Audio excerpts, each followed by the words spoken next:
The billionaire's son couldn't speak until the black maid's daughter held his hand. A story of silence, shattered by an unexpected connection.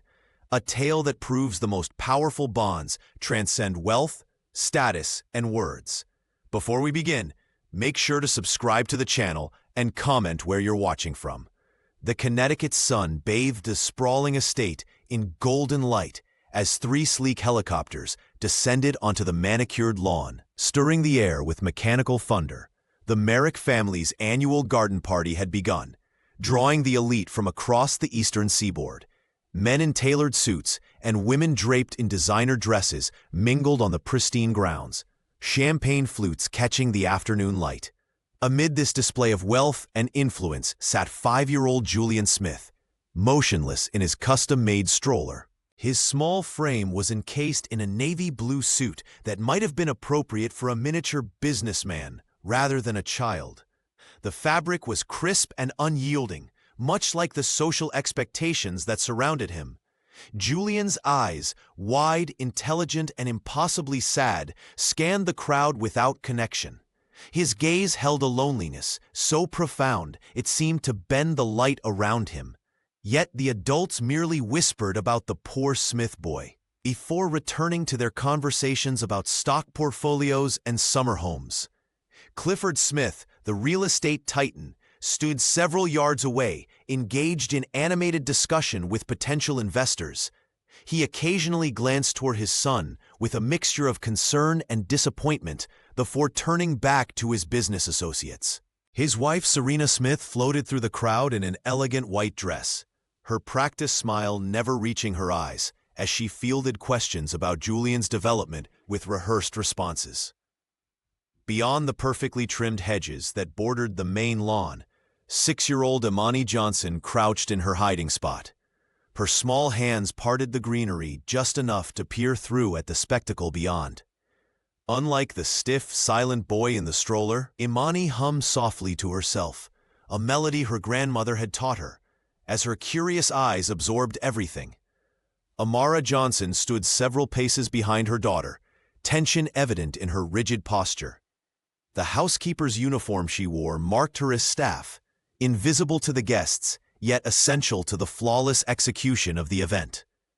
Her eyes darted nervously between her daughter and the party guests. "Imani," she whispered urgently, "come away from there. You know you can't be seen."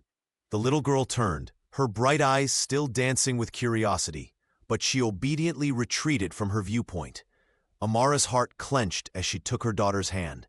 Every day she prayed that no one would notice Imani's presence on the estate, a prayer that seemed increasingly fragile as her daughter grew more curious about the world beyond the service quarters. Amara Johnson moved through the Smith estate with practiced precision.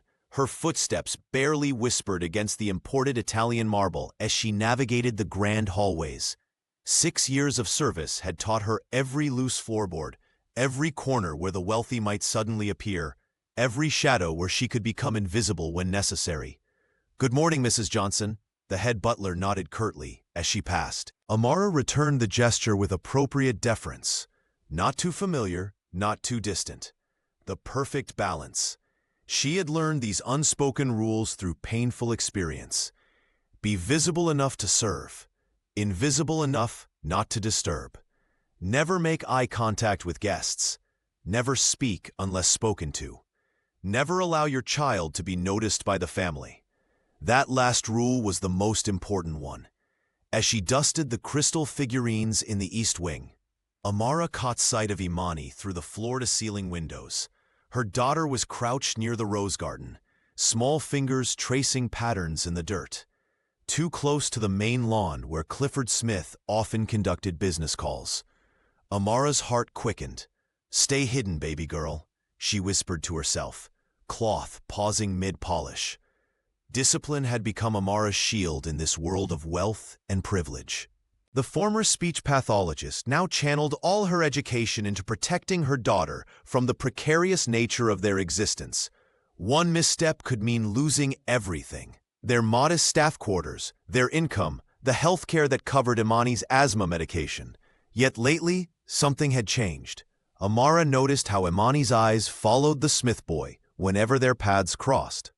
Julian Smith, with his custom-tailored clothes and perpetual silence, had somehow captured her daughter's attention.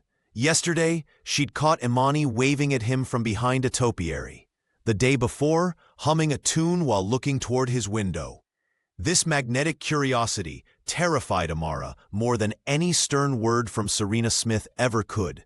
"Mrs. Johnson, the East Conservatory needs attention before Mrs. Smith's luncheon," called Mr. Brown, his voice clipped with authority. "Right away," Amara responded, tucking her cleaning supplies into the pocket of her uniform.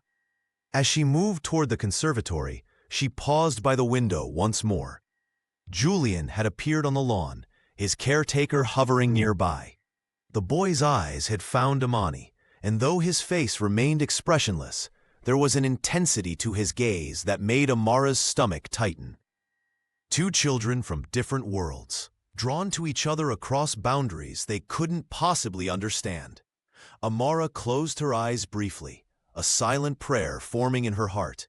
This innocent curiosity could cost them everything they had fought to maintain. Days later, a hush fell over the Smith estate. The usual flurry of activity, maids polishing silver, gardeners trimming hedges with military precision, and security personnel patrolling the grounds, had momentarily ceased during the rare afternoon lull. The sprawling Connecticut property seemed to exhale, as if relieved by the temporary reprieve from its rigid schedule. Imani Johnson wandered through the garden paths, her small feet carrying her where they shouldn't. Her mother Amara had warned her countless times to stay invisible, but curiosity tugged at her like an invisible string. The enormous glass-walled greenhouse loomed ahead, sunlight bouncing off its crystal-clear panels. Beckoning her forward, the door creaked slightly as she pushed it open. Inside, the air hung thick with moisture and the earthy scent of soil and growing things. Shafts of golden light streamed through the glass ceiling, illuminating dust motes that danced and swirled in their path like tiny fairies. The greenhouse felt like another world entirely, warm, alive, and separate from the cold perfection of the main house. That's when she spotted him. Julian Smith sat cross-legged on a small wooden bench, surrounded by exotic plants and colorful blooms. The 5-year-old boy's tiny hands were folded neatly in his lap, his expensive clothes perfectly pressed despite the humidity. His eyes, fixed on a monarch butterfly resting on a nearby leaf, reflected a depth of loneliness that seemed impossible for someone so young. Imani hesitated. Her mother would be frantic if she knew where her daughter was right now. The help's children were never supposed to interact with the family, but something about the boy's solitude pulled at her heart.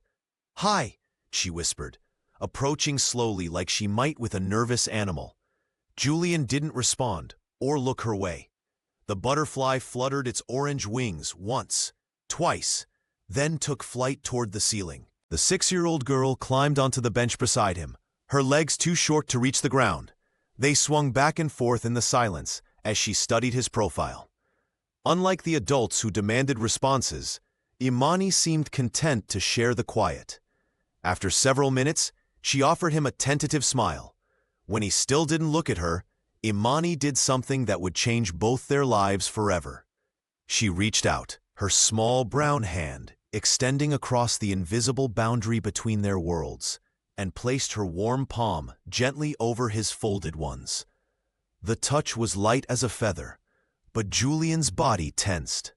Imani held her breath, not moving, not speaking, just waiting. The greenhouse around them seemed to still, as if the plants themselves were watching, wondering what might happen next in this unexpected meeting of two children from separate worlds. Julian Smith sat frozen, his small fingers tracing patterns on the greenhouse floor. The sunlight filtered through the glass panels, creating dancing shadows that usually calmed him, but today his attention was elsewhere. The girl beside him radiated a warmth he'd never experienced before. Her presence was different from the parade of specialists and therapists his parents had brought to the estate. For the first time in his life, Julian turned to face another child, his lips parted slightly, eyes wide with something that might have been wonder. The constant noise in his head, the overwhelming sensations that made the world too bright, too loud, too much, seemed to quiet for just a moment. Imani waited patiently, her legs still swinging beneath her. She didn't push or prod like the adults did. She simply existed beside him, offering the rarest gift he'd ever received, space to be himself. "Hello," Julian whispered, the word so fragile it barely disturbed the air between them. It was the first word he had spoken to anyone in nearly 2 years. Imani blinked, her bright eyes widening. Had she imagined it? The greenhouse was filled with subtle sounds, water dripping from leaves, distant voices from the main house, the hum of insects outside. But something told her this whisper was real. "Hello," she whispered back, her smile spreading slowly across her face. Julian's hand trembled slightly as he kept it pressed against hers. The touch didn't overwhelm him like touches usually did. It felt anchoring, like finding solid ground after floating too long. Outside, the Connecticut estate continued its rhythms. Gardeners tended the immaculate lawns, staff prepared lunch in the marble-floored kitchen, and somewhere, Clifford Smith was closing another multi-million-dollar deal, while Serena Smith planned their next social appearance. But here, in this glass sanctuary, something miraculous and dangerous had happened. The billionaire's son had spoken. The housekeeper's daughter had heard him. The world hadn't changed. The social divide between them remained as vast as ever. But the air between them vibrated with something new. Hope bloomed in that greenhouse, delicate as the rare orchids Clifford imported from South America, and just as out of place in the cold perfection of the Smith estate. It was a dangerous kind of hope, the kind that could cost Amara her job, could throw Julian back into the spotlight of specialists and treatments, could upend the careful order both families maintained for different reasons. Neither child understood the consequences that might follow. They only knew that in this moment, something had connected them, something neither wealth nor status could touch or take away. Word of Julian's first spoken word spread like electricity through the service quarters of the Smith estate. The housekeepers exchanged meaningful glances over laundry baskets, while groundskeepers whispered behind cupped hands near the tool shed. Even Mrs. Dolores, usually focused solely on her culinary duties, found herself pausing mid-recipe to listen to the hushed conversations. "The boy spoke," they murmured, "to Amara Johnson's daughter." But upstairs, in the pristine world of marble and crystal, the miracle might as well have happened on another planet. Clifford Smith moved through the mansion like a ghost in an expensive suit, his footsteps echoing down hallways as staff members flattened themselves against walls to avoid his path. The real estate titan had built empires across 3 continents, yet his son's silence remained the one foundation he couldn't secure. During dinner, Clifford would stare at Julian, searching for any sign of the breakthrough the staff whispered about. The boy sat perfectly still, eyes downcast, fork moving mechanically between plate and mouth. Each silent meal drove Clifford further into his study, where he buried himself in acquisition paperwork until past midnight. "He needs specialists from Europe," Serena announced one evening, smartphone in hand as she scrolled through the profiles of renowned child psychologists. Her voice carried the sharp edge of desperation, poorly disguised as determination. "The Vandermeer Gala is in 6 weeks. Julian must show progress by then." The mansion transformed under Serena's renewed obsession. Therapists paraded through the front door, carrying briefcases filled with flashcards and behavioral charts. Each departure left Julian more withdrawn, curling deeper into himself like a sea creature retreating from harsh light. "Perhaps we should consider," Amara began cautiously during one particularly tense morning, only to be cut off by Serena's icy stare. "The cleaning schedule needs your attention, Mrs. M. Johnson," Serena said, emphasizing the formal address. Nothing else. That evening, Serena threw a crystal paperweight against the bedroom wall, narrowly missing her husband's head. 6 years of silence, and he chooses to speak to a housekeeper's child? She hissed, mascara streaking down her cheeks. What does that say about us? Clifford merely straightened his tie and left the room. Meanwhile, in the small apartment above the garage, Amara held Imani close, whispering prayers of protection into her daughter's hair. Both knew that in this house of perfect appearances, miracles could be just as dangerous as failures. The rules of the Smith estate hung in the air like invisible barriers, etched into the minds of every staff member. The most sacred commandment: household help must never engage with the family's children beyond basic service. Amara Johnson had drilled this into her own consciousness from day one, understanding that invisibility was their only protection. When whispers of Julian's first spoken words spread through the staff quarters, Amara felt ice forming in her veins. She had heard the rumors during lunch break. Julian Smith, the silent child who never uttered a sound, had spoken. Just one word, but it might as well have been a thunderclap in the carefully maintained silence of the mansion. Serena Smith's reaction was swift and merciless. Without investigation or warning, 2 maids were summoned to her sitting room. By afternoon, they were gone, fired without explanation, their few possessions packed into cardboard boxes and placed with clinical precision on the service entrance steps. A message to everyone else. "They say Mrs. Smith didn't even let them speak," whispered Mrs. Dolores in the kitchen, her weathered hands trembling slightly as she kneaded dough. "Just accuse them of interfering with Julian's therapy program." Amara scrubbed the countertop with unnecessary force, her heart hammering against her ribs. She knew the truth that no one else did. It wasn't either of those poor women who had broken through Julian's silence. It was Imani, her daughter, her vulnerable, innocent child who didn't understand the precarious nature of their existence. That night, after tucking Imani into bed in their small quarters at the edge of the property, Amara sat alone at their tiny table, calculating risks. If Serena discovered Imani's involvement, they wouldn't just lose employment, they would lose everything. The modest room they called home. Health insurance that covered Imani's asthma medication.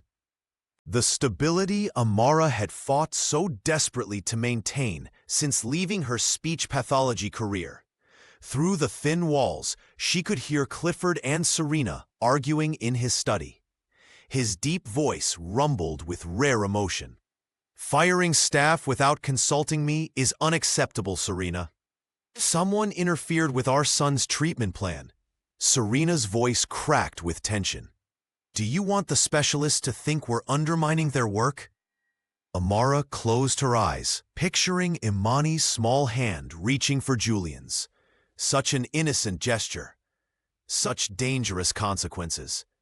Tomorrow, she would have to make Imani understand. No more secret meetings. No more friendship with the billionaire's son. Their survival depended on remaining invisible, unnoticed, perfect in their service and absence. Yet even as she resolved to end it, Amara wondered if she was about to extinguish the only light that had ever reached Julian's isolated world. Despite Amara Johnson's warnings and the growing tension in the Smith household, Imani and Julian continued to find ways to meet.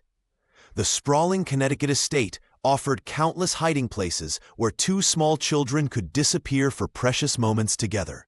Their favorite spot was beneath the ancient willow tree that draped its curtain of leaves over the edge of the pond. Here, they would sit cross-legged on the cool grass, Julian's expensive shoes discarded beside Imani's worn sneakers. They collected twigs, stones, and fallen leaves, constructing miniature villages that existed only in their shared imagination.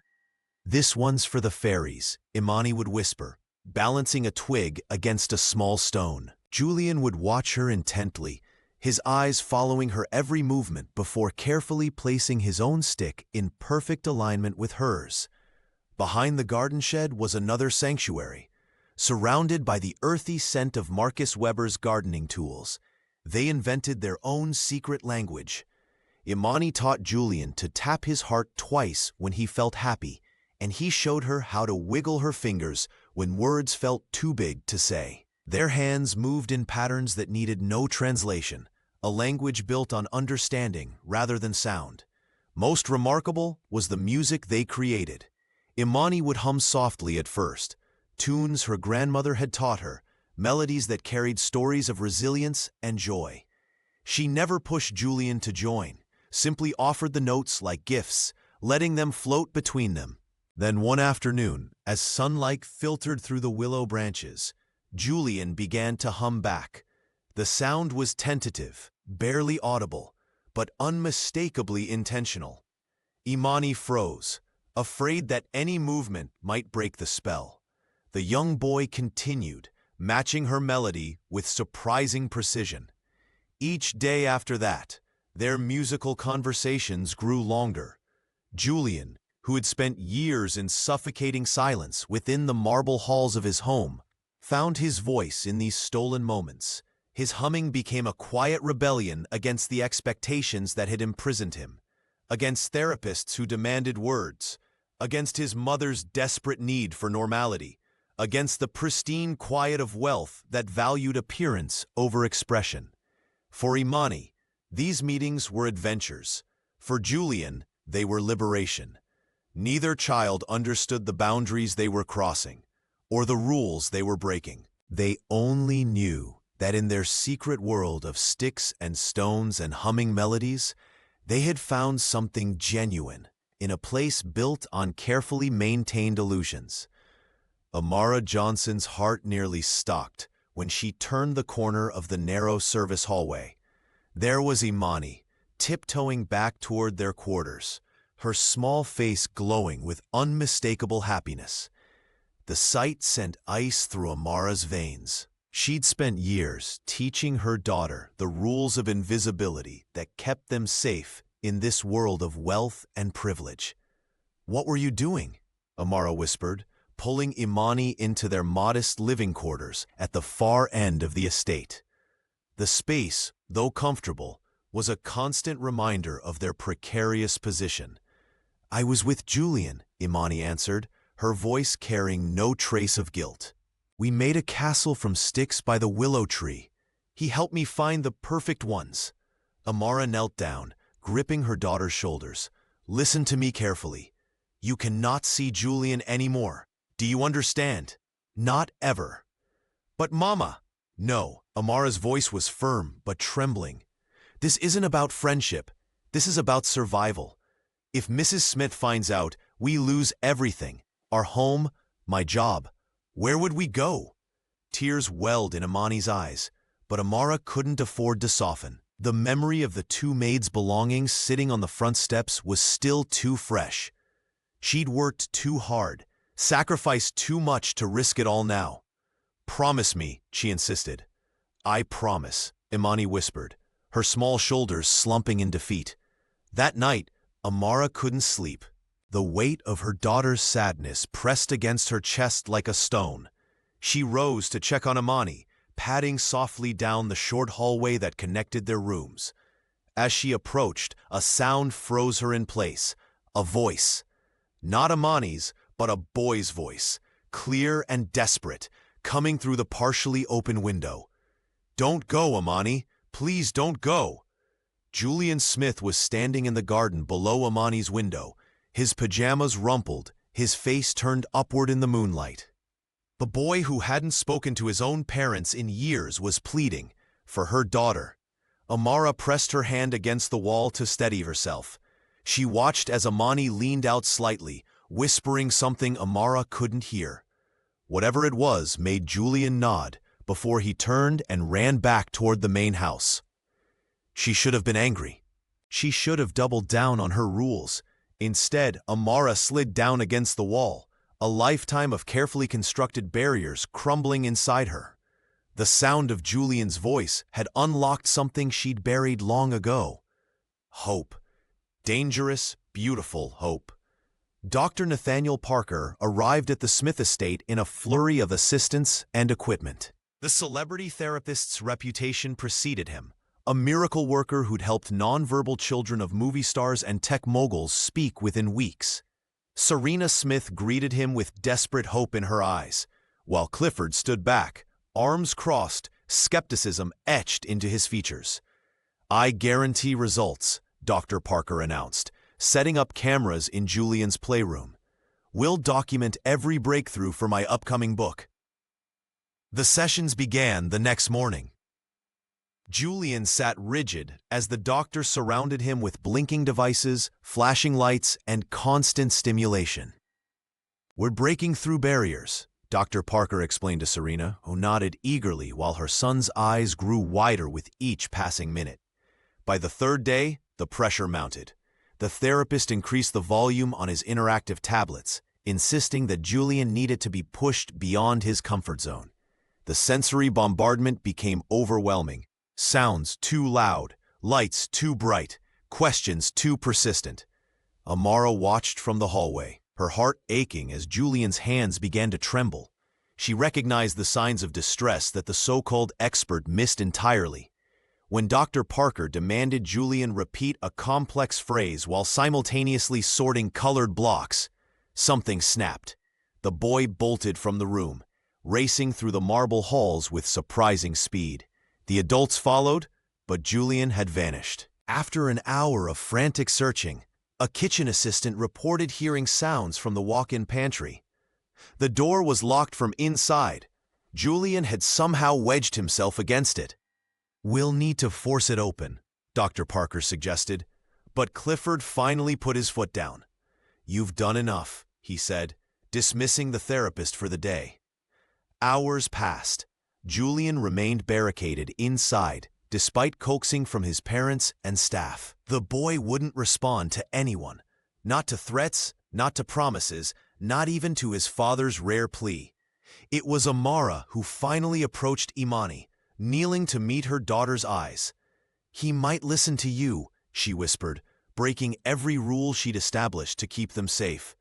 Imani sat cross-legged outside the pantry door and began to sing softly, a lullaby Amara's mother had brought from Georgia, passed down through generations. Her clear voice carried the gentle melody through the wooden door. The singing continued for nearly 20 minutes before the lock clicked. Julian emerged, tear-streaked but calm, and reached for Imani's hand. Serena and Clifford watched in astonishment as their son, who had rejected every expensive intervention, found peace in a simple song from a child they barely acknowledged. In that moment, the parents exchanged a look of realization. Perhaps the answer they'd been searching for had been here all along. Julian's art therapist gasped when she collected his latest drawings. Where once there had been only chaotic scribbles, angry red spirals, and black slashes that worried even the most optimistic specialists, now emerged something entirely different. On crisp white paper, Julian Smith had drawn two small figures holding hands beneath a brilliant yellow sun that dominated the page.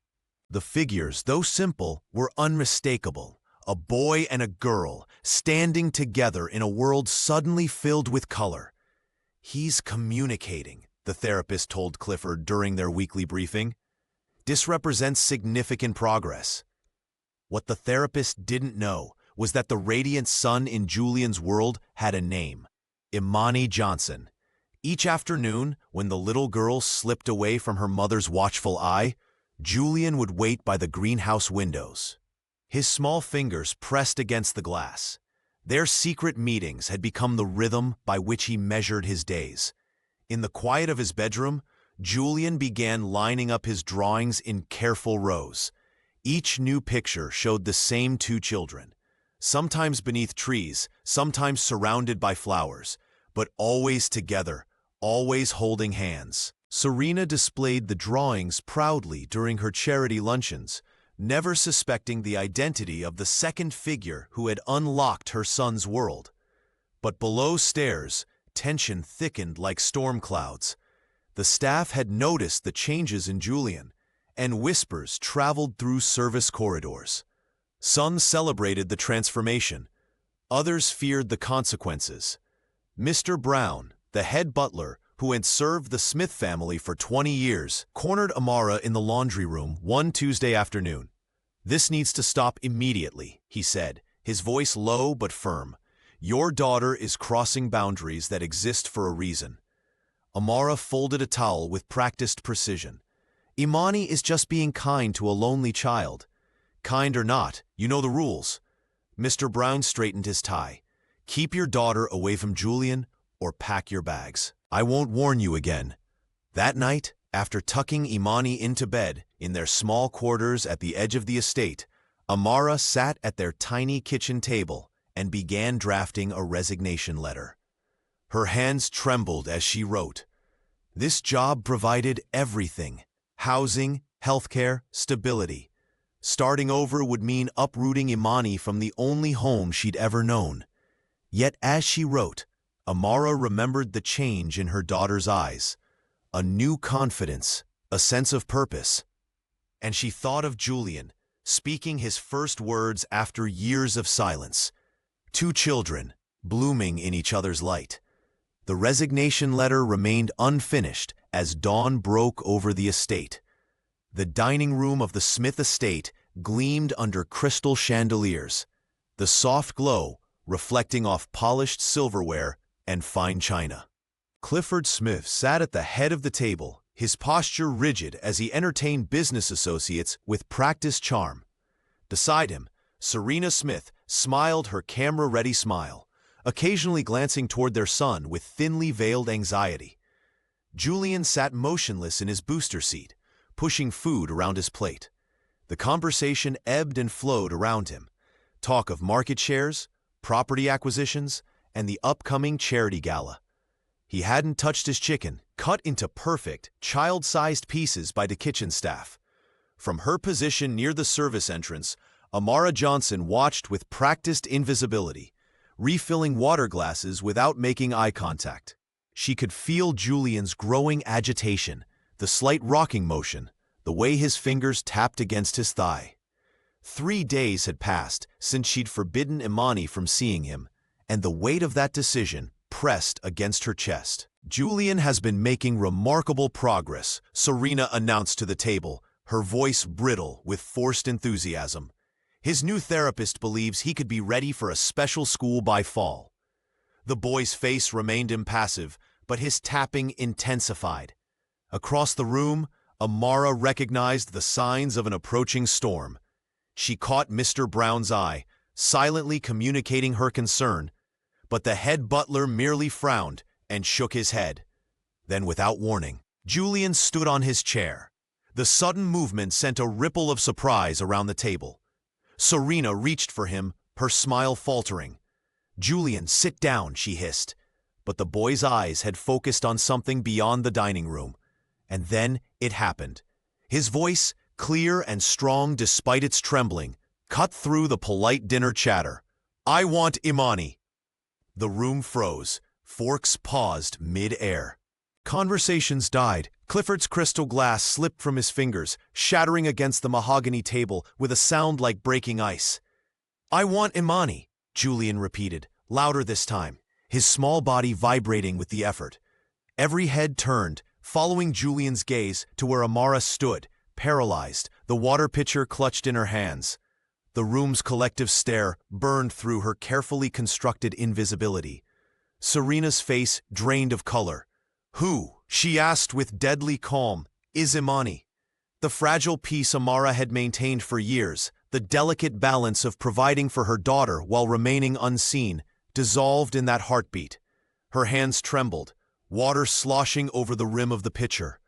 "My daughter," she whispered, the words falling into the silence like stones. Julian's eyes, bright with unshed tears, locked with Amara's. "Please," he said, the word carrying across the stunned silence. "I want Imani." Serena Smith's face contorted with rage as she slammed her palm against the mahogany dining table. The crystal glasses trembled, mirroring the fear that shot through Amara Johnson's body. "You manipulated my son!" Serena screamed, her perfectly manicured finger pointing accusingly at the housekeeper.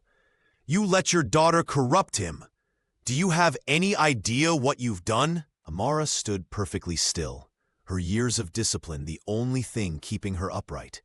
She'd known this moment might come, had prepared for it, but reality was far more terrifying than imagination. "Mrs. Smith, I never intended," she began, her voice steady despite her racing heart.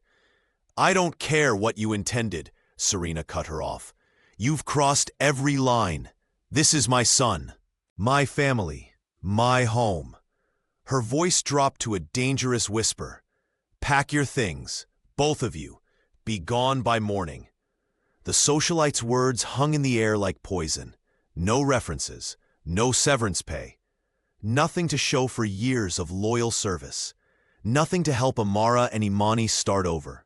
Across the room, Clifford Smith sat frozen, his eyes distant as though seeing his world from a new angle for the first time. Julian's outburst had cracked something fundamental in his understanding. The real estate titan rose silently, ignoring his wife's continuing tirade, and walked from the dining room without a word. In his wood-paneled study, Clifford closed the heavy door and collapsed into his leather chair. With trembling fingers, he accessed the estate's security system on his computer. The footage was all there, cataloged, time-stamped, preserved. He scrolled backward through days and weeks. The screen flickered with images of the greenhouse, the garden, the willow tree by the pond. Each recording revealed moments he'd never witnessed. Julian and Imani building towers from twigs, creating their own sign language. The little girl singing while his son listened with rapt attention. Clifford's throat tightened as he watched Julian, his silent, withdrawn son, smiling, speaking, living in a way he'd never done in the presence of his own parents or the parade of specialists they'd hired. "What have we missed?" he whispered to the empty room, rewinding the footage again. The father who had built an empire couldn't reconcile the child on the screen with the boy he thought he knew. Clifford had always approached Julian's condition as a problem to solve, an imperfection to correct. Now, watching his son's transformation through these forbidden interactions, he questioned everything: his parenting, his marriage, the sterile perfection they'd constructed around their family. As Serena's anger continued to echo through the mansion, Clifford Smith sat alone in the dark, facing the truth he'd missed while chasing perfection. The grandfather clock in the hallway struck 2 in the morning, but Clifford Smith remained hunched in his leather chair, a blue glow of multiple screens casting shadows across his face. He'd dismissed his assistant hours ago, needing to be alone with what he was discovering. His finger trembled slightly as he clicked through the security footage. The estate's comprehensive surveillance system, installed primarily to protect his assets, had inadvertently documented something far more valuable. There was Julian, his son, sitting cross-legged beneath the willow tree, animated in a way Clifford had never witnessed. Imani Johnson sat opposite him, her hands moving expressively as she told a story. And then Clifford leaned forward, adjusting the volume. Julian laughed. Not the practiced polite chuckle they'd trained him to produce at social functions, but a genuine, spontaneous burst of joy. "My God," Clifford whispered, his throat tightening. He clicked to another file. The greenhouse footage showed the children building tiny houses from plant pots and pebbles. Julian was speaking, actually forming complete sentences as they collaborated. In another clip, they danced in circles near the garden shed, Julian's movements free and uninhibited. The real estate titan who controlled billions in property felt something crack inside his chest. For years, he'd approached Julian's condition like a business problem to solve, hiring the most expensive specialists, demanding progress reports, treating his son like an investment that wasn't yielding proper returns. Clifford switched to footage from yesterday. Julian was drawing, Imani watching beside him. The boy looked up and said clearly, "This is us flying to the moon." Such a simple sentence, yet Clifford had paid thousands for therapy sessions that never produced results like this. He pushed back from the desk, removing his glasses to wipe his eyes. The tears came suddenly, breaking through decades of practiced stoicism. The father buried his face in his hands, shoulders shaking with silent sobs. All this time, while he and Serena had been dragging Julian to specialists and experimental treatments, the answer had been so simple.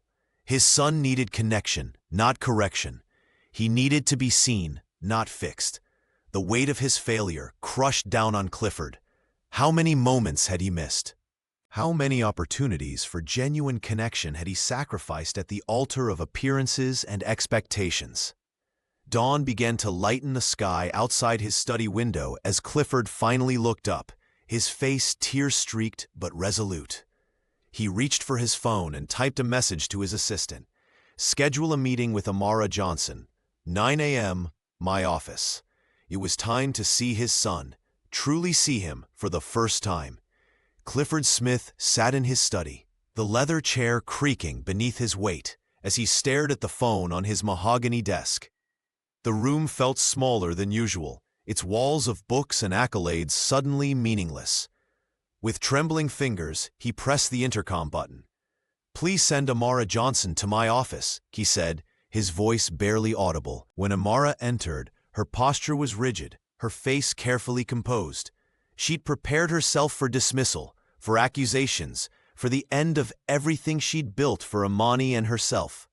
The housekeeper stood with her hands clasped before her, eyes fixed on a point just above Clifford's shoulder. "Please, sit down," he said, gesturing to the chair across from him.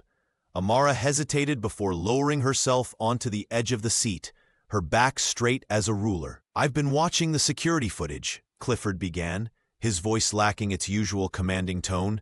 "Hours of it, Julian with your daughter." The silence stretched between them, heavy with unspoken fears. Outside, rain began to patter against the windows, casting shifting shadows across the room. "He speaks with her," Clifford continued, his voice breaking slightly. "He laughs. He's just a child with her." Amara remained silent, her heart pounding so loudly she was certain he could hear it. "What does your daughter have that all my doctors couldn't give?" Clifford finally asked, his eyes meeting hers directly for perhaps the first time in all her years of service. The vulnerability in his gaze was startling. This powerful man suddenly exposed, a father first and billionaire second. Amara took a deep breath. "Permission to be a child?" she answered, her voice steady despite her fear. "Imani doesn't expect anything from Julian. She doesn't see him as broken or in need of fixing. She just sees him." Clifford's shoulders sagged, as if under an invisible weight. "I've spent millions," he whispered, "the best specialists, therapies, schools, and all this time." "Children need acceptance more than perfection," Amara said softly. "Julian is exactly who he's meant to be." For a moment, they sat in silence, two parents from different worlds, united by the fierce love they felt for their children and the fear that came with it. "I've been wrong," Clifford admitted, the words clearly unfamiliar on his tongue. "About Julian, about many things." Amara nodded, understanding the magnitude of his confession. In this quiet office, something fundamental had shifted between them. Not friendship, not quite equality, but recognition. Two souls acknowledging each other across the vast divide of power and privilege, finding common ground in the most basic human experience, loving a child. The story broke on a Tuesday morning.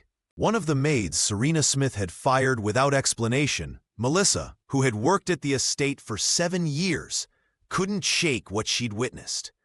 The quiet miracle of Julian Smith speaking his first words because of a housekeeper's daughter felt too important to remain hidden behind the estate's imposing gates. She called a popular parenting podcast anonymously, her voice disguised, but her details precise. By Wednesday afternoon, the episode titled "The Silent Billionaire's Son and the Maid's Daughter Who Saved Him" had gone viral. Social media exploded with opinions, theories, and hashtags. News vans lined the private road leading to the Smith estate, cameras pointed at the manicured hedges as if they might reveal the truth. Inside, Chaos reigned.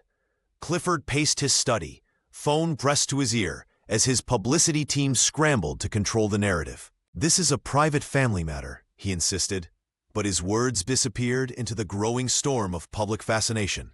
Serena burst into the kitchen where Amara was preparing lunch, her designer heels clicking against the marble floor like angry punctuation marks.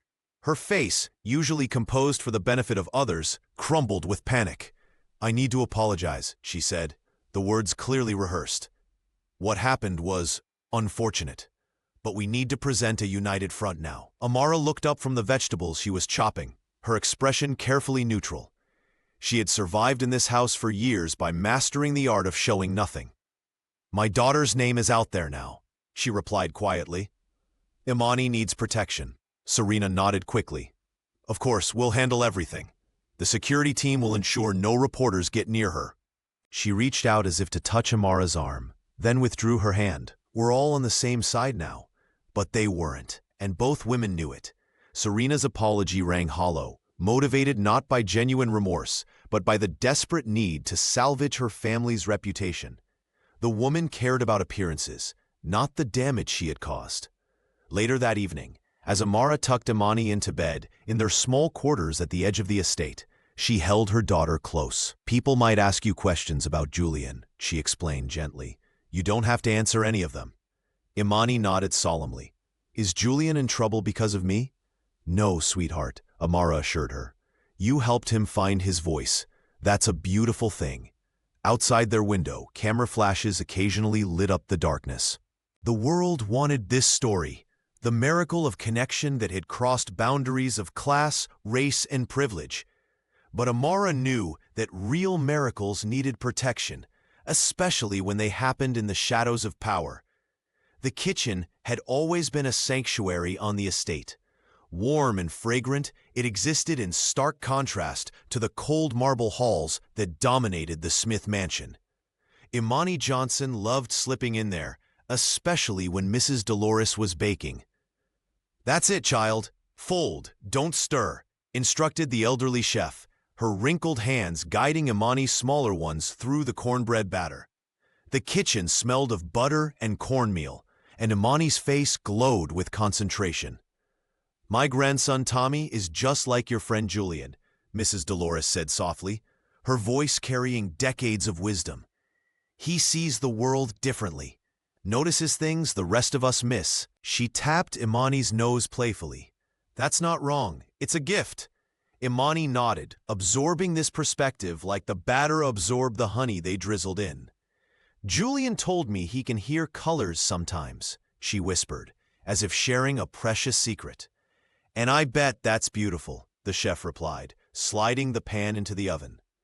Outside, beneath the warm spring sun, Julian Smith knelt in the freshly turned soil of the estate's vegetable garden. Beside him, Marcus Weber demonstrated how to create a small hollow for each seedling. The young groundskeeper's movements were deliberate and gentle, requiring no verbal instruction. Julian watched intently, then mimicked the action perfectly. His fingers, once hesitant to touch anything messy, now moved confidently through the earth. Marcus smiled, offering silent encouragement as the boy placed a fragile tomato seedling into the ground. "Plants don't need words," Marcus said quietly, his usual shyness fading when discussing his passion. "They understand care through actions." Julian nodded, a small smile playing at his lips. He patted the soil around the seedling with the same tenderness he showed when holding Imani's hand. These moments of connection rippled through the estate. The staff, once rigidly adherent to hierarchy, began sharing knowing glances when Julian would appear in doorways.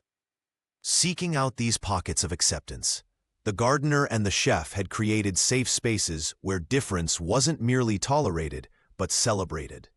During afternoon tea, Serena noticed her son's dirt-stained fingernails and nearly scolded him before catching Clifford's warning glance. Instead, she asked Julian about his garden, and though his answer came in just 3 words, "growing with Marcus," the pride in his voice was unmistakable. That evening, Imani shared warm cornbread with Julian under the willow tree. As they ate, she taught him the hand motions to a song Mrs. Dolores had shown her. Their laughter carried across the lawn, a sound as natural and necessary as the rain that would later nourish their newly planted seedlings. The first notes of a saxophone drifted through the estate like a warm breeze, something foreign yet strangely familiar. Robert Smith stood in the grand foyer, instrument case in one hand, weathered duffel bag in the other. His salt and pepper dreadlocks and worn leather jacket created a stark contrast against the mansion's polished marble. "It's been 15 years, Cliff," Robert said, embracing his brother with one arm. Clifford Smith stood rigid before softening slightly, accepting the embrace with an awkward pat. "The podcast," Clifford acknowledged. "You heard?" Robert nodded. "A nephew I've never met who found his voice through a little girl's friendship? I couldn't stay away." That evening, dinner was a tense affair. Serena barely concealed her disapproval of her brother-in-law's presence, her smile tight as she passed dishes. Julian, however, couldn't take his eyes off his uncle's hands, fingers that moved with fluid grace, tapping rhythms against the table edge. "Music was always in our blood," Robert told Julian later as they sat in the living room. "Your grandfather played too, though your father might not remember." He glanced at Clifford, who stood by the window, arms crossed defensively. "Dad never told me," Julian whispered, his words still precious and rare.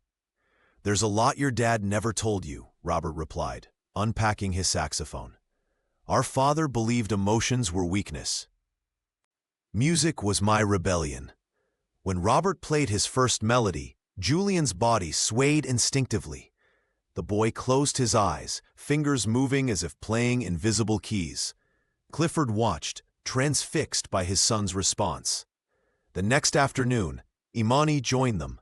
Robert taught both children simple rhythms, clapping patterns that made Julian laugh, a sound so pure it brought tears to Amara's eyes as she watched from the doorway. "Our mother used to hum when she thought no one was listening," Robert told Clifford that night over whiskey.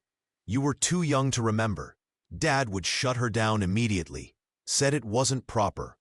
Clifford stared into his glass. "I became him, didn't I?" "Parts of him," Robert conceded, "but you're breaking the cycle now." By the week's end, a baby grand piano arrived. Julian approached it reverently, his small fingers hovering over the keys before pressing down. The note rang clear, and his face lit with wonder. "Music speaks when words fail," Robert explained to his nephew. "It's another language, one that's been in your blood all along." As Julian began to play, hesitant notes becoming more confident, Clifford watched his son transform. In those melodies, he heard the voice his son had always possessed, waiting for someone to listen in the right way. "Thank you," Clifford whispered to his brother, the words carrying the weight of decades of unspoken regret. Robert nodded. "Family legacy doesn't have to be what hurts us. It can also be what heals." The specialists arrived on a Tuesday morning, their credentials more impressive than their empathy. Dr.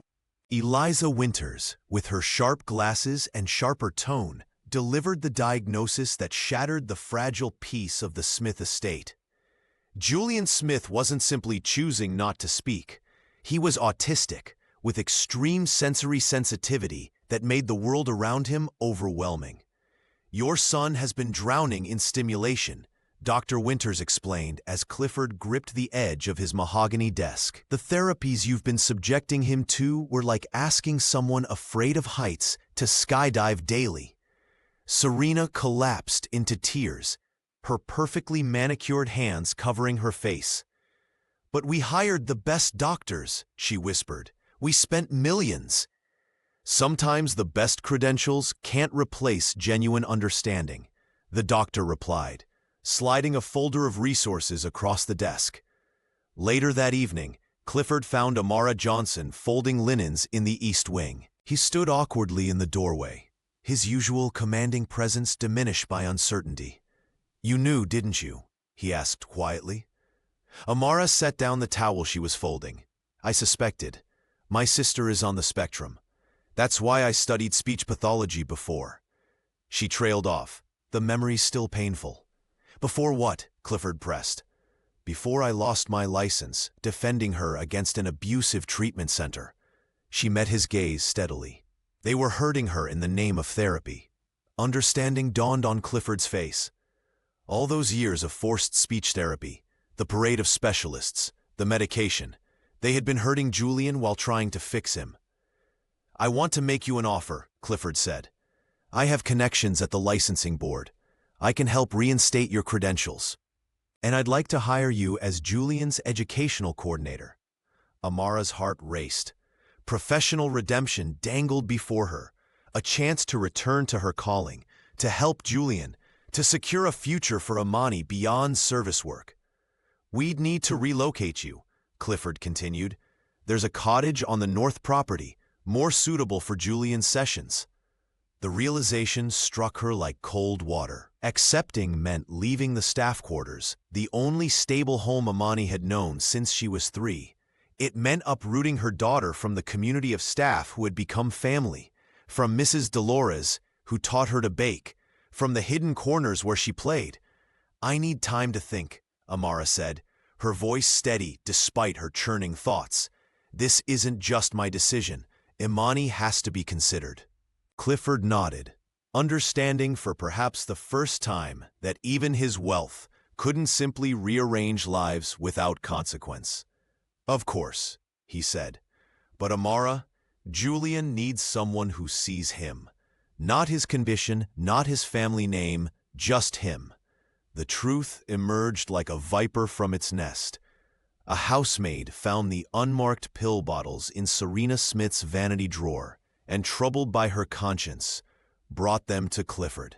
The pharmaceutical cocktail, prescribed not by Julian's doctors but by a discreet physician who catered to Manhattan's elite, was designed to subdue without obvious sedation, perfect for keeping a child compliant during social functions.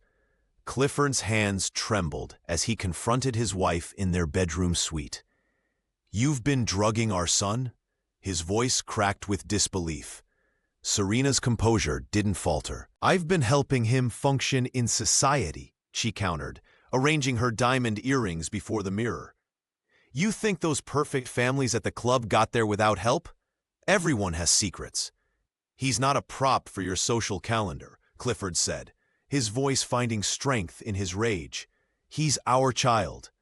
For the first time in their marriage, Clifford Smith didn't retreat to his study or bury himself in work. Instead, he called his lawyers and took control of Julian's medical care. He ordered a complete reassessment with specialists who understood autism, not just those who promised quick fixes. The annual donor gala for the Smith Family Foundation arrived 2 weeks later. Serena had already distributed programs featuring Julian's scripted speech, 3 paragraphs about overcoming challenges, carefully crafted by her publicist. The ballroom glittered with wealth and expectation. Amara Johnson stood in the shadows, watching Imani, who had been invited as Julian's special friend, a concession Clifford had insisted upon despite Serena's objections. When Julian appeared in his tailored suit, the crowd hushed. Serena nudged him toward the microphone, her smile brittle as glass. But Julian's eyes found Imani across the room. Without hesitation, he bolted from the stage, weaving through startled guests. The grand piano stood illuminated by a single spotlight. Imani, understanding without words, slipped onto the bench beside him. Their small fingers found the keys, a simple melody they'd practiced in secret during Amara's new sessions with Julian. Julian's voice, still halting but clear, joined Imani's in a song about friendship. Not the polished performance Serena had envisioned, but something raw and honest that silenced every whisper in the room. Clifford watched, tears streaming unashamedly down his face. Beside him, Robert placed a steadying hand on his brother's shoulder. Amara held her breath, seeing her daughter shine, not as someone's secret or shame, but as herself, brilliant and brave. When they finished, the silence held for one perfect moment before the room erupted. not with polite, practiced applause, but with genuine emotion that cracked the veneer of the evening. In that moment, truth became more valuable than perfection. The September morning arrived with a golden glow as Julian Smith and Imani Johnson walked through the doors of Oak Ridge Elementary. No security detail flanked them, no cameras flashed, just two children with matching lunchboxes and nervous smiles.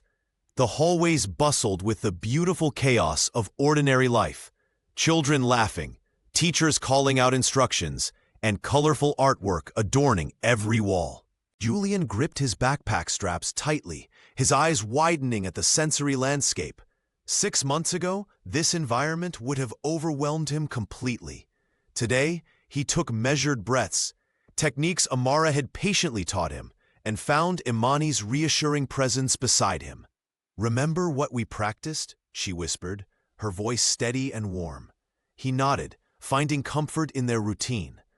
The classroom welcomed them with bright posters and 23 curious faces. Their teacher, Ms. Bennett, had been briefed about Julian's needs, but made no special announcement, simply guiding him to a desk near the window where the light was softer. Clifford Smith watched from his vehicle across the street, knuckles white against the steering wheel. The real estate titan who once commanded boardrooms now felt powerless, watching his son disappear into a world of ordinary childhood. Robert sat beside him, a calming hand on his brother's shoulder. "He's ready," Robert said simply. 2 weeks later, the school talent show arrived. Backstage, Julian paced in small circles, humming the melody they'd practiced for weeks. Serena had insisted on attending, though Clifford had convinced her to leave her social media team behind. She sat stiffly in the third row, designer handbag clutched tightly, still learning how to see her son as more than a reflection of herself. When Julian's name was called, he froze. The spotlight felt too bright, the audience too vast. His hands trembled as he approached the small upright piano. The first notes came haltingly, his fingers stiff with fear. From stage right, Imani appeared. Without fanfare or permission, she simply walked to his side and placed her small hand over his. The touch anchored him as it had that first day in the greenhouse. Together, they began a simple melody, their voices blending, his hesitant, hers confident, into something unexpectedly beautiful. In the audience, Amara Johnson wiped tears from her eyes. The former speech pathologist watched the miracle she'd always believed possible. Beside her, Mrs. Dolores squeezed her hand in silent understanding. The song ended without theatrical flourish. No standing ovation erupted, just warm, genuine applause. But in that ordinary moment, something extraordinary had happened. Julian smiled, not for cameras or approval, but from genuine joy. As they took their small bow, hand in hand, the children embodied a truth the adults were still learning, that sometimes the most powerful connections come without words, without wealth, without expectation. Just two hands holding tight in a world that finally made space for them both.